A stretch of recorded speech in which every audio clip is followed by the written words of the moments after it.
cats, cops, and C4. So why are we back to responding to random calls when there's so much going on?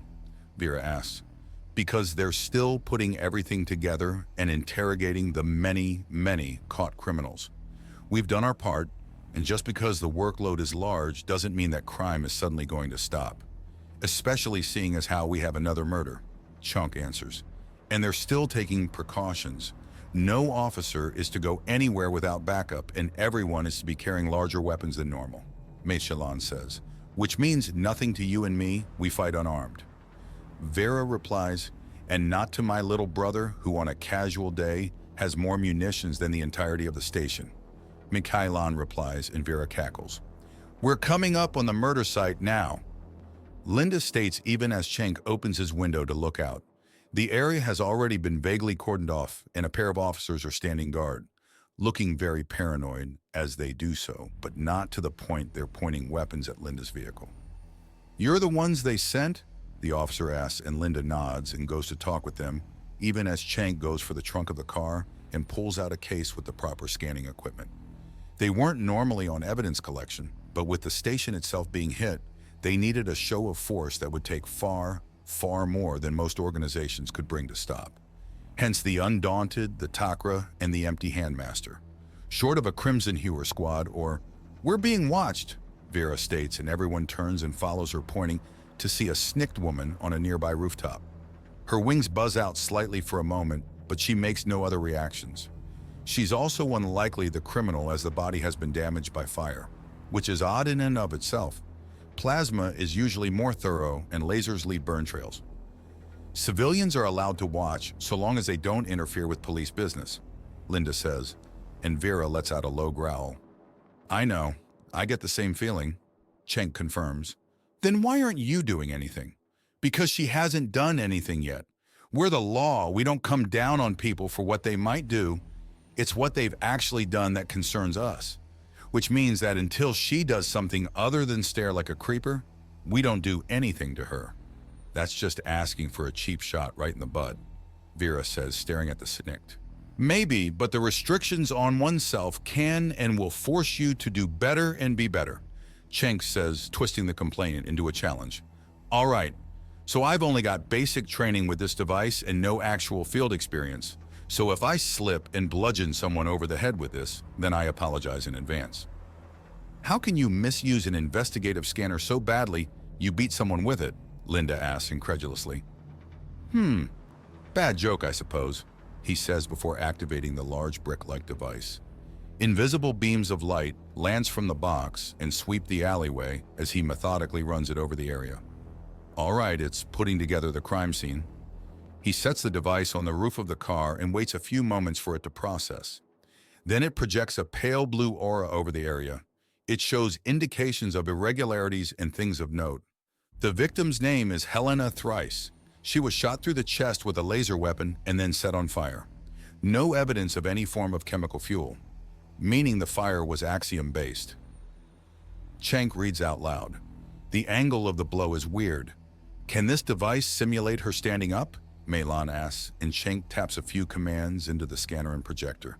There is a sort of rewinding effect, and it shows an outline of Helena standing upright and shows that the angle of the attack means it either came from directly behind, angled upwards her, or she saw it coming from on high.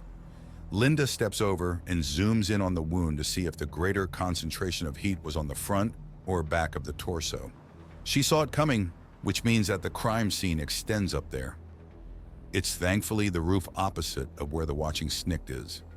Right, I'll set up the second scanner, Cenk says, heading back to the trunk and getting just that. A coiling of his legs, and he launches himself upwards. Then his everything screams at him and he kicks backwards to avoid a distortion in the air. The bang of something going supersonic hits a second later. Sniper! His hand brushes along the Kutha chain on his belt and he quickly fades out of view. Meilon jumps up and looks around. She can clearly see through his invisibility, and her eyes widen before she teleports next to him. He had felt the danger coming and had already shifted out of the way, but it doesn't make the fact that she catches the hypersonic round any less impressive. She holds up the deformed shot, The chunk of tritite is still hot enough to be somewhat soft from the sheer velocity it had traveled at. It had formerly been shaped like a drill bit to increase its aerodynamic efficiency, but the sheer wind drag had deformed it well before it had impacted her fingers. She lets the bullet drop and is gone with a blast of speed. Before the bullet even hits the rooftop, she's descending upon the sniper, who's suddenly not there. A translocation, a trick where you stop teleporting halfway and let it fade. It half transports you, half projects you, and the sniper had clearly used it to be in two places at once. Unfortunately for Meowing, they were invisible in this place, so identifying her wasn't going to be easy. Just because she could see through the tricks of the invisible didn't mean that it didn't blur their details to near uselessness. Unfortunately for the sniper, Meowing is an empty handmaster, and you do not earn that title by just being a bruiser in battle. You earn it by being intelligent as well. The sniper clearly got the memo and has shifted position before Meowing can arrive. She senses a distant coil of axiom and her arm snaps up. The next tritite round deforms against her fingers. She moves again and the sniper has relocated once more. They're playing this smart. Good. Stupid enemies are merely tests of strength. Now it is a test of skill as well. Stay down, Cenk orders the Snikt as he hangs off the side of the roof. The entire building as cover might not be enough if someone has a railgun. Meowing, do you need help? No thank you. I have this well in hand. Don't you worry, the sniper is too busy to continue giving you grief. Very well then, I'll continue the investigation. Have fun.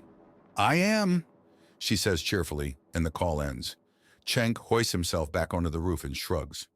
You, civilian! Down to where the officers are. Just because the sniper is distracted doesn't mean it's safe. Please remove yourself from potential firing lines. The odd Snikt merely gives him a curious look, and then complies, buzzing down to stand near the police cars. But it's clear now she's watching him. The next bullet is caught, and she considers it. This one is a different shape, like a seat almost, heavier at the back, but only just. Clearly, whatever the previous rounds were supposed to do, they've been deemed ineffective, especially as this one only has a thin tritite coating and is otherwise made of tungsten, a good heavy metal. Have they run out of the previous ammunition, or is she being tested? The next shot goes oddly wide for some reason. Meowing begins to suspect maybe she's panicked her opponent when suddenly the sign above her creaks and begins to fall. It would be nothing but trivial to dodge. Then she looks below and remembers that she's high up and there are walkways below. She raises an eyebrow, and rather than trying to simply catch the falling sign, she gets ahead and hits it, crumpling a huge chunk of the device and sending it hurtling back up and in an arc to land on the roof above. The distraction cost her, though. Whatever hint she had at the shooter's position is gone now. All she can tell is the woman has moved from her previous position. So that's where she goes, and she finds a small handwritten note. There's an address on it. For a moment, she considers backup. She does. But then it slips away, and she starts to move. She knows where this location is. Meowing, how are you doing? Do you need help? No, I've nearly got her cornered now, Meowing says cheerfully as she reaches the address. She slips in through the top window and there are lights. She sees a bomb on the table and outright scoffs, as if such a thing could. A wave hits her and she falls to her knees. The axiom scrambled and unable to be grasped. No? What the hell is... The bomb goes off and the shockwave hits her, but it was on top of a table and the null had dropped her to the floor. Why would it... Consciousness fails her. A bomb? Chunk demands. There had been a pulse that felt like null but was too weak to be null, or at least to be null nearby. Maybe at a distance, but before he could say much of anything, there had been an explosion. Linda! That was where Meowing was, Cenk calls down to them. I'm going to check on her. Well, this had been intended to kill your fuck buddy, but I suppose a hostage is as good as a consolation prize. The sniper notes as she ties up and then places axiom restraints on the empty handmaster, then quickly dropping a burner communicator. Hefting up the woman disrupts the concentration a little, but not so much she can't stagger out the door with the prize. After all, these humans were supposed to be good with chemical and mechanical things. Let's see how they like them being turned against them. And the next trap won't have the ironic twist of resisting the null being what kills them. Irony can take a hike if it gets in the way of results. A series of deformed railgun rounds with finger marks in them, a massive crumbled street sign that has a fist mark embedded at the source of the crumpling. That's Maelon's touch, all right. He had seen plenty of it when the woman had made a very firm, very strange friendship with Vera.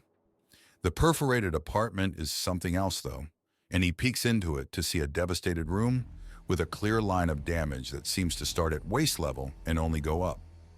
The axiom is thin and thrashing here. The area is recovering, but it's clearly just barely north of being uninhabitable for anything that can't shrug off null. He enters the room and quickly looks around. There is an undamaged communicator there, right next to a spot on the floor the same rough size and shape of Maelon, lying in a heap. It has a message on it. Your wife took one for you. Stand by for how you can get her back. He nearly crushes the communicator in rage. Hostages. This isn't good. Should he call in Modan? Likely, but also Vera and... well, damn, there's going to be a stampede to get her back. He activates his regular communicator and makes sure the call goes to Chief Bowman, Linda, and the Dauntless all at once. Mylon's been kidnapped. There was an attack here meant for me, she survived, and now she's been taken hostage while being mistaken for my wife. The shooter who's done this fired multiple tri-tight and tri-tight coated rounds. They also took down a street sign as a distraction, meaning they have no issue with civilian casualties. Stand by, we're sending backup and extra equipment, is the response from the Dauntless. Keep yourself alive and keep civilians out of the line of fire, Chief Bowman states. Vera's on her way. I can hold down the site here. Also, that strange snikt has left. She never introduced herself or said anything. Just watched then left. Got it. Maybe Vera's stronger nose can do something about this? Is there anything else from anyone else? Just remember the police rules of engagement. Only shoot to kill if they're a clear present danger to another's life. Shooting them mid-speech is as illegal as it is unsporting. Chief Bowman states, I understand, but tasing them is plenty non-lethal. Cenk states even as he sees Vera crest over a rooftop in a dead sprint towards him. There is a sudden presence to his left, and he turns with a gun out and ready. A thin, short figure in a black and blue bodysuit with a gray visor. Numerous weapons, explosives and a sword, are all strapped to him and they make no sound as they regard him, then salute. Cenk nods. Time to hunt a sniper. Another presence suddenly arrives and Cenk meets the gaze of Modan, who's looking rather upset.